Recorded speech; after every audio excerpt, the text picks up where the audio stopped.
Balat na bayan, Luzon, Visayas at Mindanao, buong mundo kasali ka. Dito rinig boses ng masa, magkakaiba ngunit isa. Ate, kuya at mga pets, bata, matanda, kasali ka. Halika na't makinig sa DZUP 1602. Tayo na't makinig sa DZUP 1602. Kasali ka.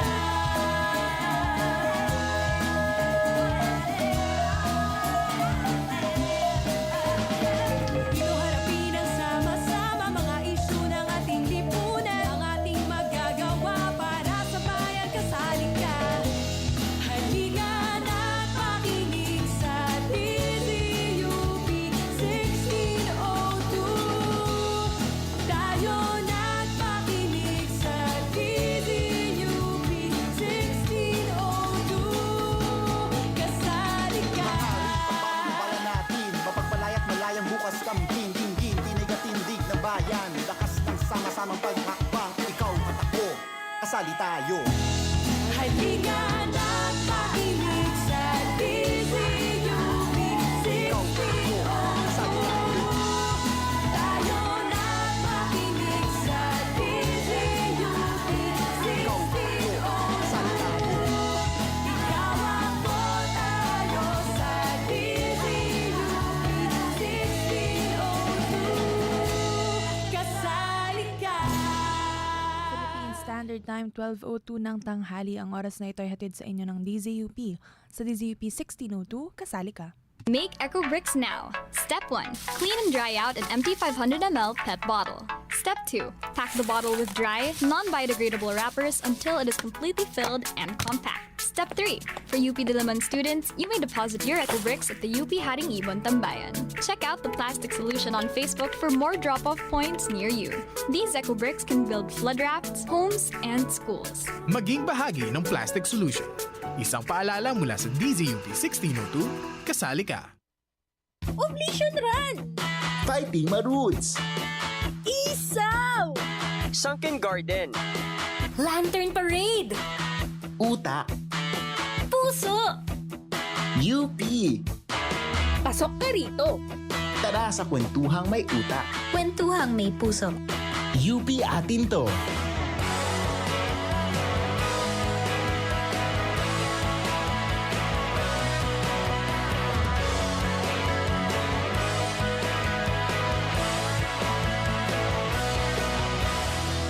Annyeonghaseyo mga kasali, panibagong kwentuhang may utak, kwentuhang may puso ang hatid po namin sa inyo dito sa UP Atin to. 제 이름은 imnida. Taray, may pa-Korean. O, dapat in character. Sige. Annyeonghaseyo, mga kasali. Ako naman si Almira Mendoza. Habang kayo'y nanananghalian, pwedeng-pwede kayong makisali sa ating kwentuhan sa pamamagitan ng ating Shermian Question of the Day. Shout out sa mga K-drama fans, sa mga K-pop fans. Shout dyan. out Ma'am Shrel. Paano nagsimula ang interest nyo sa Korea, Korean culture, o kung ano pa man na related no sa Korea? Ipadala ang inyong mga kasagutan at komento sa comment section ng ating Facebook at YouTube Live. Tayo po ay napapakinggan sa DZUP 1602 kHz sa inyong mga radyo, sa audio streaming sa dzup.org, at napapanood sa Facebook page at YouTube channel ng DZUP. Yes, we're very thankful dahil merong mga sumali po sa ating Share Mo Yarn Question of the Day. Madami ang sumagot sa ating tanong na paano nagsimula ang interest ninyo sa Korea. Kasi given na ang Philippines, no, Almira, ay very interested anything related to Korean, di ba? Anything related to K. Yes. 2K. Ayan. Bago tayo magpatuloy sa ating usapan sa araw na ito, pasadahan muna natin mga kasali ang ating Rekwento segment na kung saan bida po ang mga highlights mula sa kasaysayan at mahahalagang kaganapan sa mga nagdaang taon dito po sa UP. Muli po natin itong babalikan at iririkwento para sariwain at manatiling buhay sa ating mga alaala. For our Rekwento of the Day, here's a story from UP 45 years ago.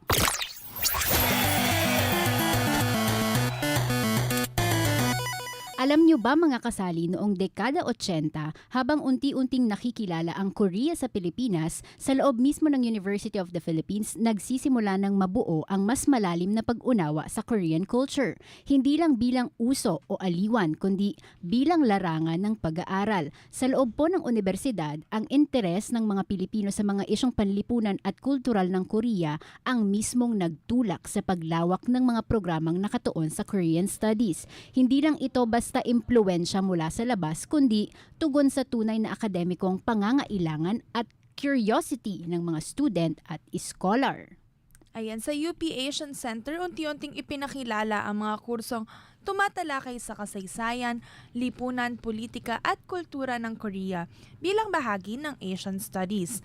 Dito nagsimulang hubugin ang mga iskolar at estudyanteng inaaral ang Korea sa mas malalim at kritikal na paraan.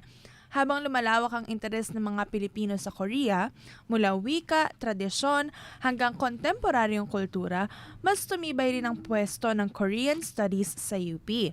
Ang naturang programa ay pinangangasiwaan ng Northeast Asia Department, isa sa 4 na regional departments ng Asian Center na nakatuon sa pag-aaral ng iba't ibang rehiyon sa Asia. Noong 2016, isang mahalagang yugto po ang naisulat sa kasaysayan ng Unibersidad sa pagkakatatag ng UP Korea Research Center, isang sentrong nagsilbing tahanan ng pananaliksik, diskurso at akademikong ugnayan tungkol sa Korea. Mula noon, patuloy na binubuhay ng UP ang rikwento ng pagkakaibigan at kaalaman sa pagitan ng Philippines at ng Korea sa pamamagitan ng mga kurso, wika, pananaliksik at mga estudyanteng nagiging tulay ng dalawang kultura. Ayan, kaya samahan niyo po kami sa panibagong biyahe ng ating ikot ride sa UP Atin to ngayong araw dahil ang ating stopover ay ang mayaman at makulay na opisina ng UP Korea Research Center. Isa po itong espasyo hindi lang nagsisilbi bilang opisina,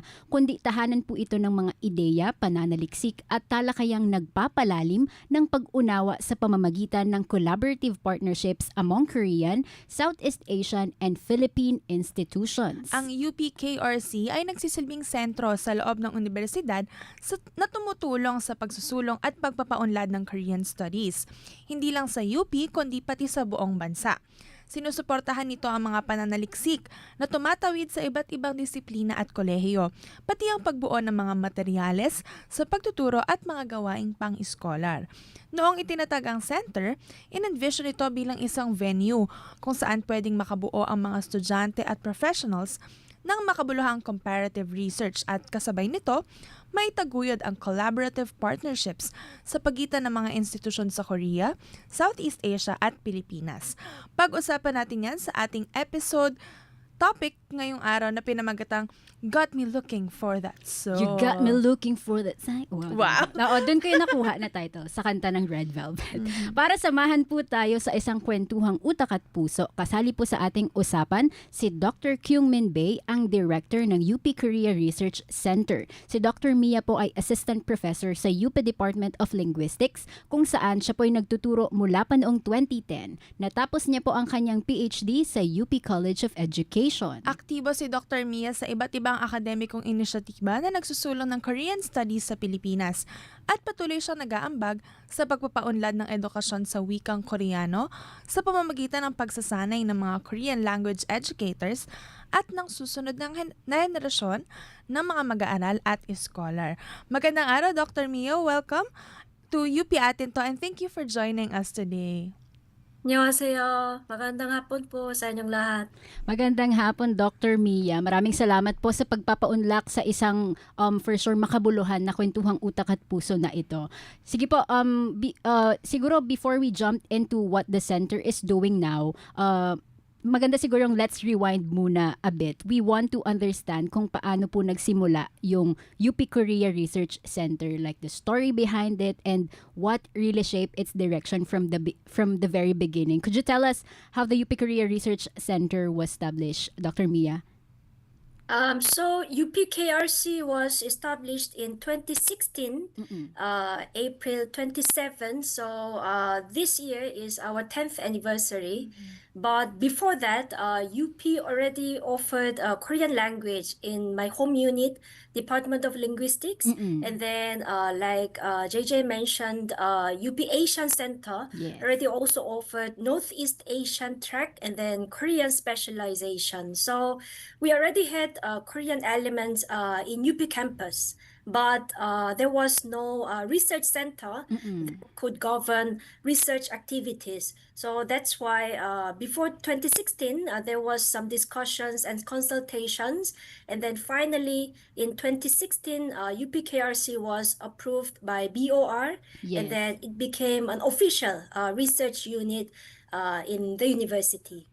What stands out, Almira, doon sa vision ng UPKRC ay collaborative space talaga siya for students, for scholars, and for the institution. We'd like to follow up, Dr. Mia. At that time po, ano yung landscape? Was there already a growing interest among Filipinos when it came to Korea and Korean studies? I would say because I taught in UP in 2010, it was my first year. And then there was really growing interest, but I think it was still very personal, like K-pop, K-drama, and then just some interest.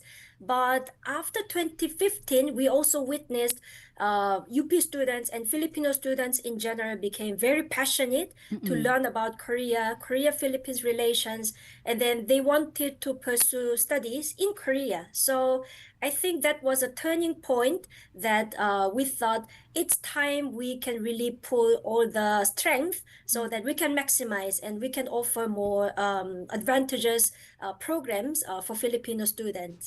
Yes, kasi I remember that was also the time na a lot of us, I would like to include myself. Yes. We're already getting into K-pop and K-dramas. K-drama. Yes, hindi pa siya ganun ka-mainstream tulad ngayon, but you could really feel na may growing curiosity about Yes. Korea. Parang there was already something brewing, Yes. 'di ba, during that year. Ayan. Dr. Mia, from your experience po as the director of UPKRC, what are the common reasons why students or other members of the UP community like faculty and staff for them to be interested in working in Korean-related initiatives or having an interest in the Korean culture? I think one of the major reasons is that they really find some commonalities in two countries' culture, history, and the societal problems. So that's why when Filipinos look at Korea, they try to look at some similar phenomenon.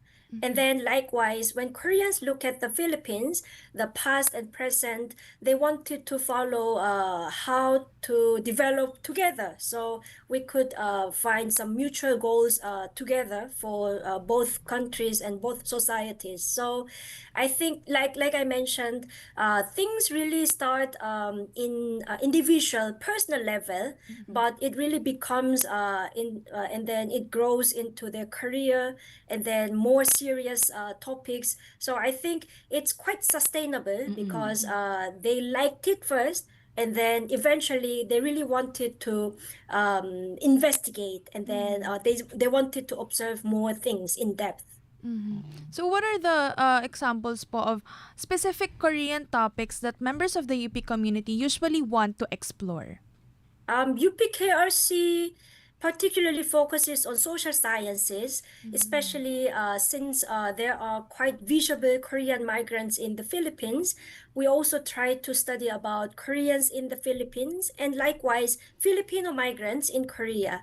But past, let's say, 7 or 8 years, especially from mass communication or media studies, students are really into studying fandom and then how these fans really make their own creative spaces so that they could look at their own identities as a Filipino fan. So that's quite interesting.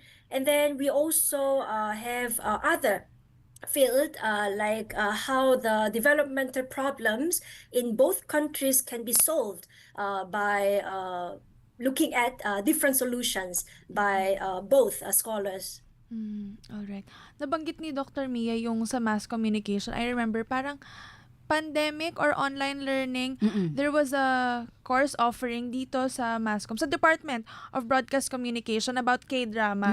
And sobrang daming nag-enlist. Isang klase lang yun, parang napilitan sila mag-isa pang section for that kasi nga sobrang daming nag-enlist. So that speaks a lot about the interest of the UP students sa Korean culture. Sabi nga ni Dr. Mia, nagsimula siya sa interest sa fandom culture hanggang sa lumalim na pag-uusapan na yung social sciences, yung migration. That's really interesting kasi lumalabas na yung interest sa Korea. It doesn't come just sa one place. Culture, yes. Oo, minsan nagsisimula doon sa popular culture talaga, minsan sa academic curiosity, and over the time, nagiging mas intentional na siya. Yung engagement, whether, yun nga, nabanggit through research, sa pagtuturo, and collaborative work. Maganda yung nabanggit kaninang commonalities. Tapos yung pag-develop together kasi merong mutual goals.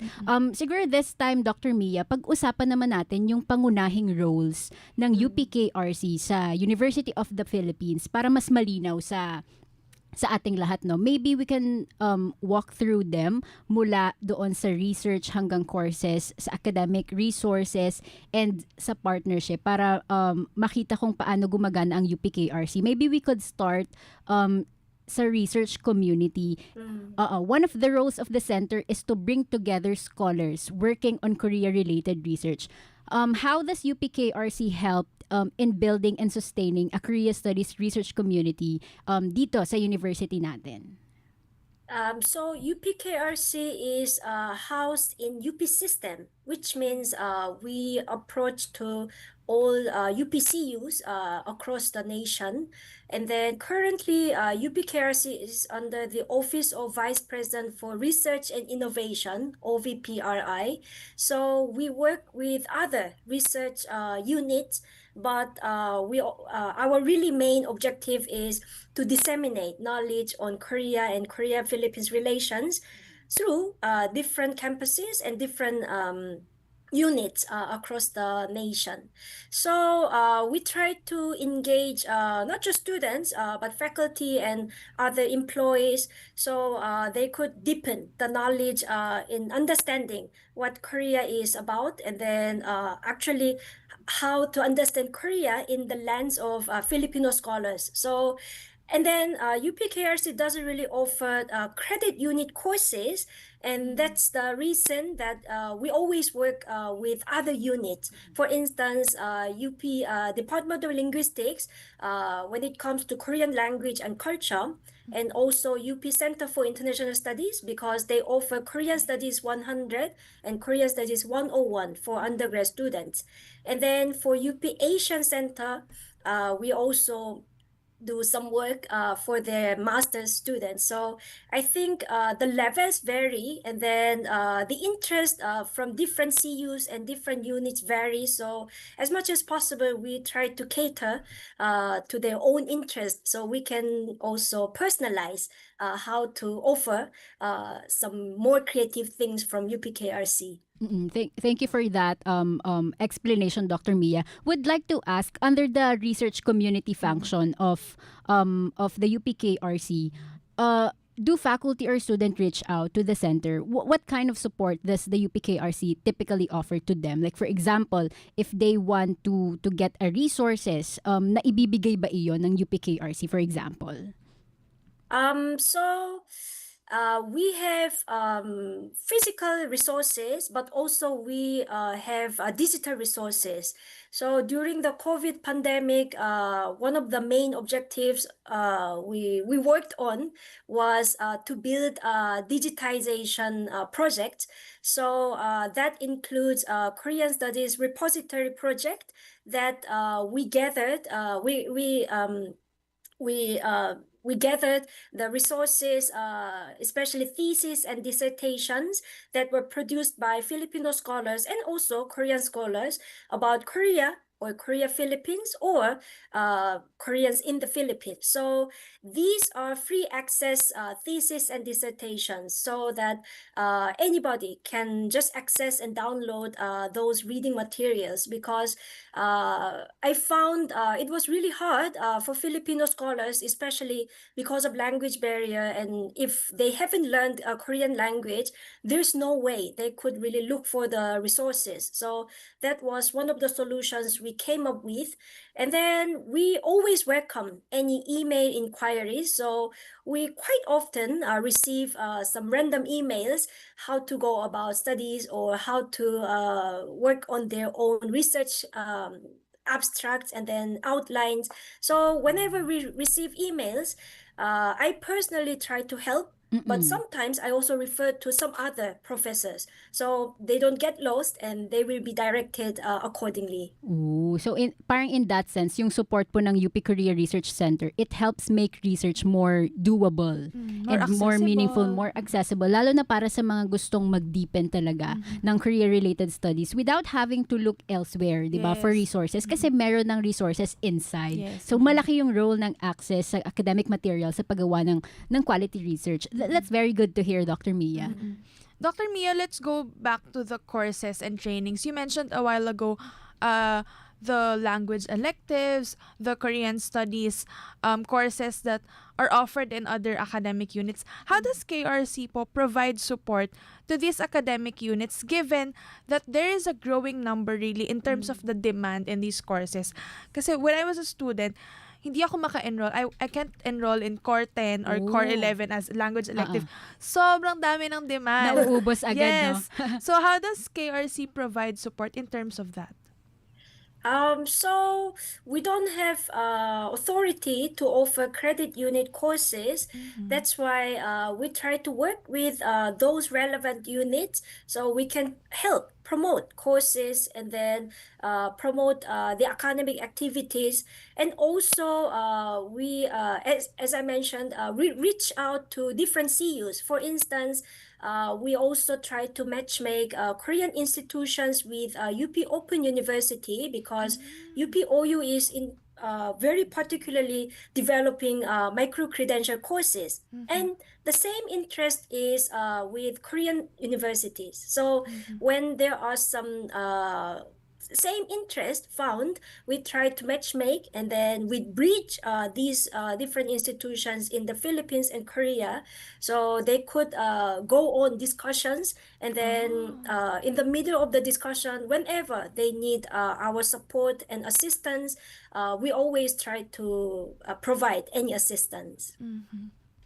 Thank you for that, Dr. Mia. This time naman, we'd like to talk on the partnership and collaboration functions of UPKRC. The center also works closely with local and international Korean partners. How do these collaborations and partnerships contribute to, let's say, to the growth of the Korean studies in UP? I think because three main pillars of UPKRC is research, education, and networking. So I think we already discussed about research and education domains. So the last pillar is networking. So in terms of networking, we try not to be isolated, which means we try to network with Korean organizations in the Philippines and Korean academic institutions in Korea, and then of course Philippine institutions in the Philippines, but also Filipino organizations in Korea. So we try to see multidimensional networking. So we work with Korean embassy in the Philippines, but also we work with Philippine embassy in Korea. And we recently also hosted New York University students through Hanyang University in Korea, so that these 13 New York University students visited UP, and then UPKRC was the hosting unit to organize their immersion and other activities. So I think little by little, UPKRC, we try our core activity, which is Korean studies. but we also try to function as a bridge to connect beyond Korean studies, so that Korea, Philippines, different organizations can also meet together, and then we can amplify the impact.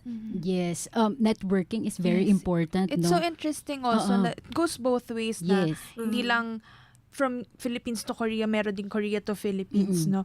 What kinds of opportunities, Dr. Mia, do usually come out of these partnerships? Are there like exchange students Yes. opportunities? What other events are organized because of these networking and collaborations? So we don't offer courses, therefore we don't have any exchange student program. But thankfully, last year, 2025, we had generous funding from the Korea Foundation. So we also held a very special Korean studies study tour to Korea. So we invited nine Filipino students, and we carried out 2-week study tour program in Korea. So it was quite meaningful because it was not just visiting tourist spots, but they really attended the lectures, and then they deepened their understanding of Korean history and society. And then what we regularly do is really academic activities like seminar, conferences, and then talk. And then we also have regular Korean studies info session for those who are interested in applying for GKS, Global Korea Scholarship. So we have these activities usually in partnership with other units. So we don't just do it by ourselves, but we really work together with others. Thanks for that, Dr. Mia. I remembered, Almira, we guested UP Arirang here sa program sa UP Atin to, and one of the guests said he was able to spend a whole semester sa Korea, but hindi ko alam if yun ay related to UPKRC. Would like to ask Dr. Mia if how about your collaborations and connections with students organizations? Paano po yun? So the exchange student program you just mentioned is governed by the UP Office of International Linkages, OIL. So each UPCU has OIL offices. So whenever it comes to Korean exchange student program, or when they have to communicate with partner Korean universities, that's where we try to help out in between. And then with student organizations, like you mentioned, UP Arirang Yes. is the closest student organization we work with, but also we work with any other student bodies and student leaders, so that we can just try to come up with some different things. It's not just about teaching Korea, or Yes. it's not just feeding our students about Korea, because our main objective is really to deepen mutual understanding. So when students approach us, and when students really enjoy things with us, that's one of the things that we really value. Another thing, Dr. Mia and Almira, we visited your website, the UPKRC website, and we saw several features on students and faculty members' work, particularly their trips to Korea and the reflections they shared about what they learned from those experiences. Do you think, how do experiences like this, such as the study visits or research trips to Korea, shape Korean studies in UP? I think maybe you also experienced, if you watched some Korean dramas or movies or reality shows, because when you encounter different culture through media, it also forms lots of stereotypes and prejudice, right? So it just gives you some glimpse of another culture. But when you actually visit, when you really experience firsthand, it really gives you different perspectives, and then it gives you some mature perspectives as well. So I think that's how we are serious, especially for our faculty and students, that it's not just some simple understanding, but they have to find out how to understand Korea and then how to apply their learnings for other students and for other scholars. So maybe that's our initiative and how it's directed. That's really good to hear. I hope one day I could experience that. Going to Korea. Yes, going to Korea. Studying, Ay, manunood pa na ng concert. Ayan, thank you very much, Dr. Mia. When we come back, papara muna tayo sa ating biyahe sa Ecotrides. We'll move forward to the next part of our conversation, and we will look more closely at the challenges and directions and what lies ahead for Korean studies in UP naman. Kasama pa rin si Dr. Kyung Min Bae, ang director ng UP Korea Research Center. Kung kayo po ay may mga katanungan, komento, suggestions, or may gustong ipa-shoutout sa comment section, go lang po i-comment yan sa DZUP Facebook and YouTube Live. Someone actually commented in Facebook, Mark Westvent Abesha. I think this is a student of Dr. Mia. Sabi niya, teacher! Ganon. Hi, Mark! Ito pa rin po ang UP Atin to, kwentuhang may utak, kwentuhang may puso sa DZUP 1602. Kasali ka! Halika na't makinig sa DZUP 1602. Tayo na't makinig sa DZUP 1602. Ikaw ako tayo sa DZUP 1602. Kasali ka!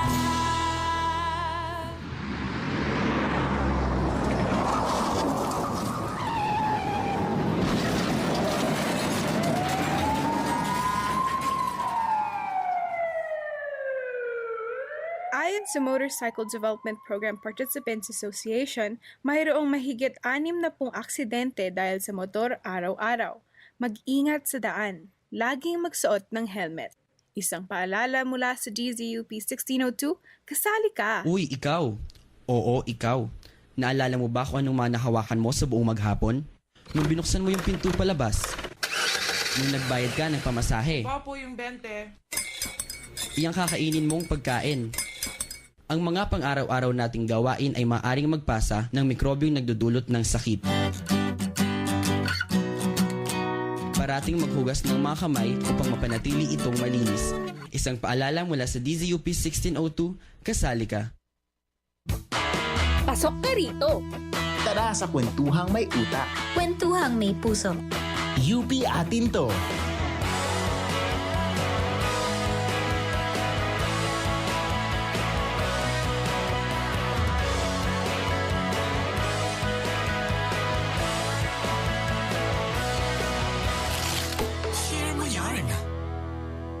Hi po, I'm Irish from Computer Engineering. Hello po, I'm Laura from Elementary Education. Hello po, I'm Jan from Sociology. And we are from Hal UP!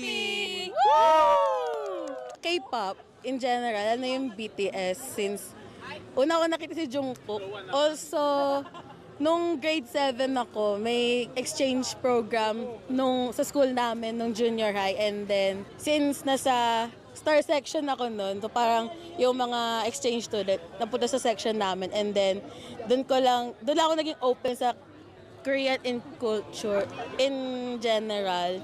So parang naging open doon ako, lalo na yung mga friends and classmates ko, naging ano sila, parang K-pop fans talaga sila. So doon ako naging open sa Korea. At first, K-pop, ganyan. Then, nag-learn ako nag-start ako mag-learn ng Hangul kasi parang yun kailangan ko manood ng mga Korean variety shows ang walang subtitles.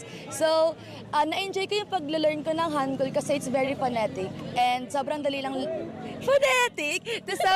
Sobrang dali lang pag-aralan yung writing system nila, and then yung culture nila na-appreciate ko talaga ng sobra-sobra. So, ayun po. For me naman, actually, nag-start siya sa mom ko kasi parang may period no na yung mom ko na-discover niya yung K-drama na Secret Garden. Tapos, ever since no, parang binibili niya yung mga CD. Ayun yung mga CD, mga panahong hindi pa uso ang mga online, Netflix, ganyan. So,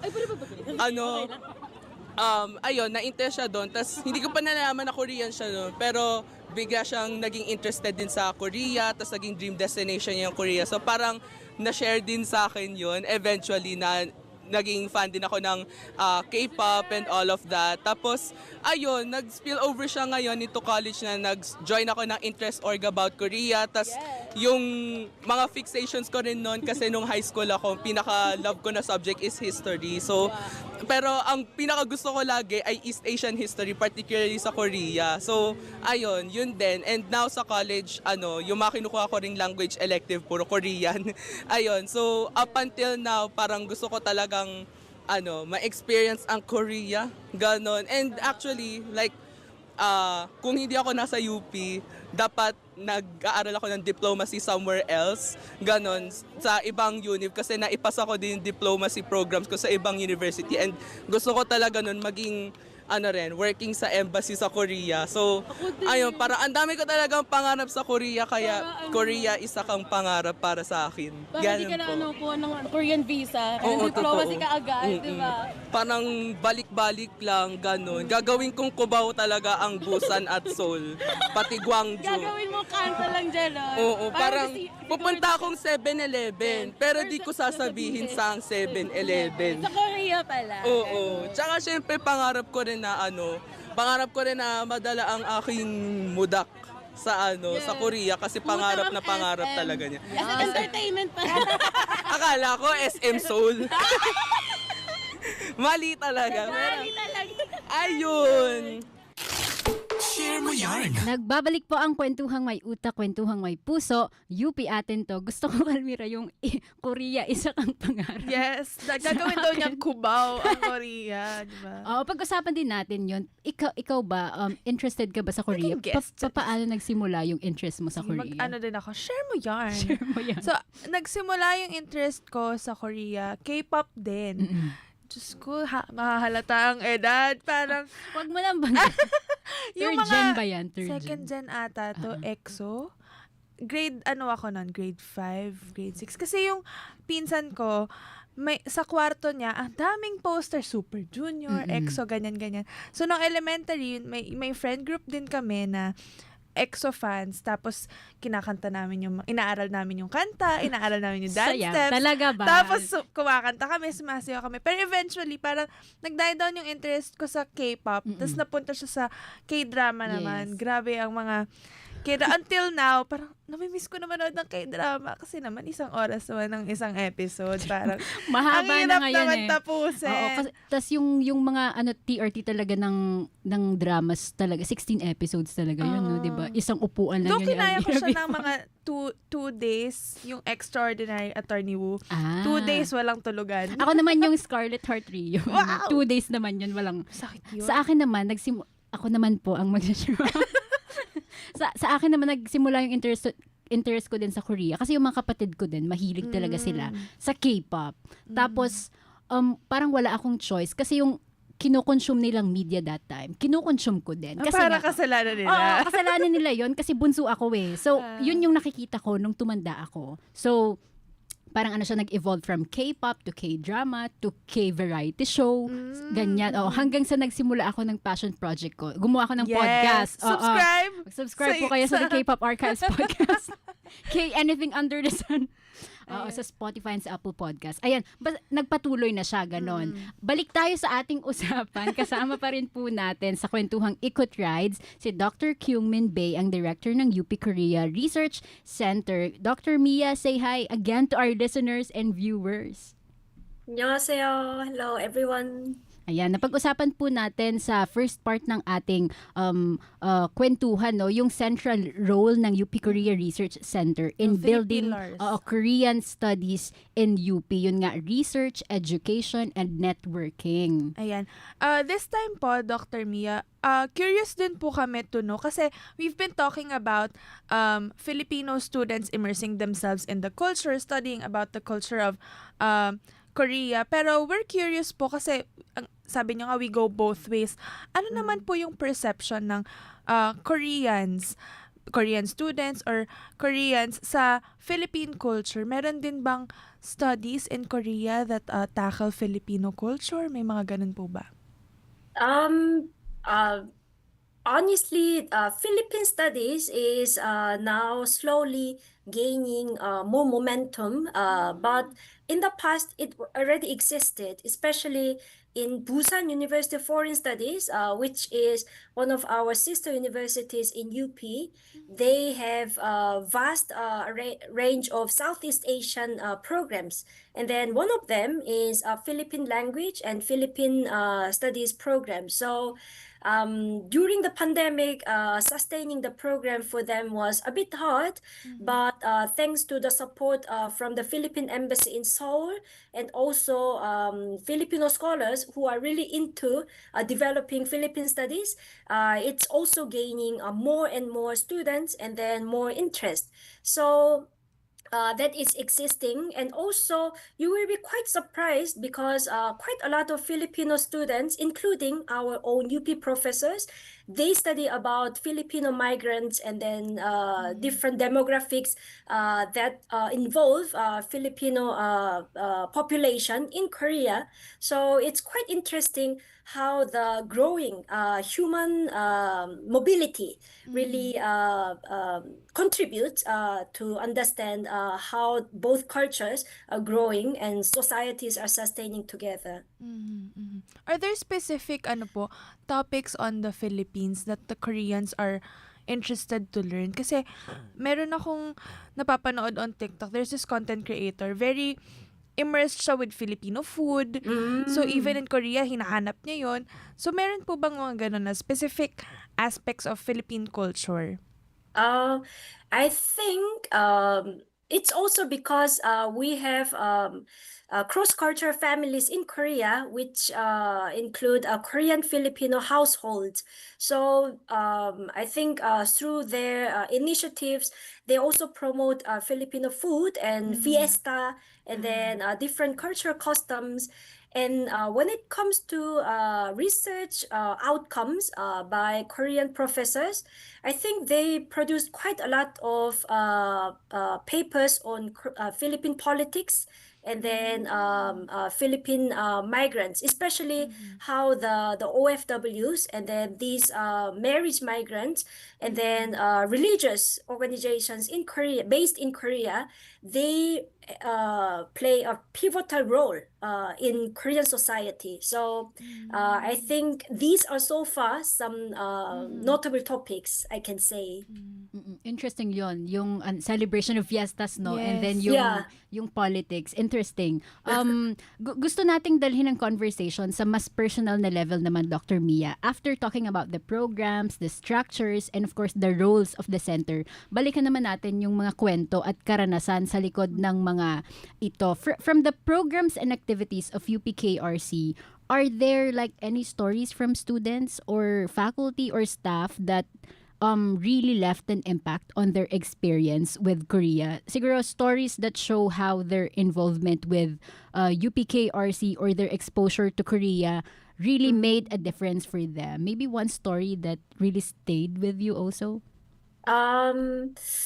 I would say because we also try to recruit our student assistant and then research assistants who work like part-time based different activities with us. And I'm personally really proud that our former student assistants and then research assistants in their own domain, in their own career path, they're doing very well because when they stayed with us, what we tried was to give them some good training so that they could have some good work ethic and whichever job they would choose.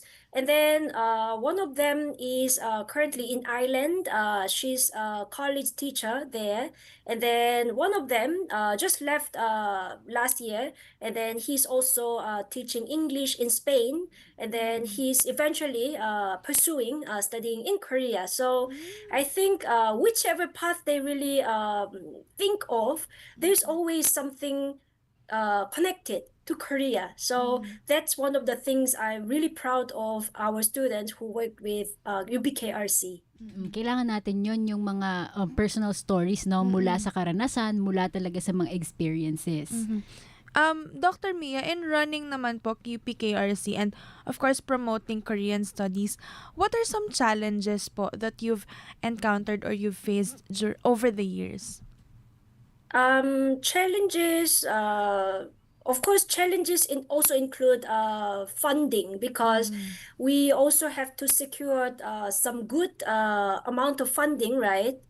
And then this is reality because if we want to generate more studies and more meaningful outcomes, we have to pull more resources, and it really needs some good source of funding. So we just do our best to come up with solutions.